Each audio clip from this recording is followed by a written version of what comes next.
तो आइए चलते हैं अब क्वेश्चन नंबर 7 की तरफ। A meteor when enters into the earth atmosphere burns. एक मीटर है, वो जब अर्थ के एटमॉस्फेयर के अंदर आता है तो अंदर आते ही साथ ही वो जल जाता है।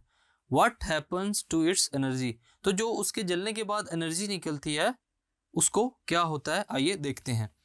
The answer is there are particles in the air. Air के अंदर पार्टिकल्स हैं। When a meteor enters into the atmosphere of earth it burns due to friction. किस वजह से जल जाता है, वो फ्रिक्शन की वजह से, between air particles and metre.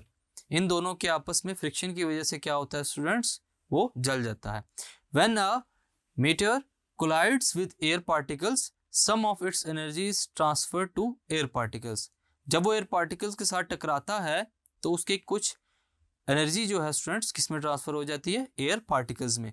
Some of the energy possessed by the meteor is use to overcome the friction. वो एनर्जी कहाँ यूज हो जाती है students, to overcome the friction offered by the air particles, while a part of it is also converted into heat energy।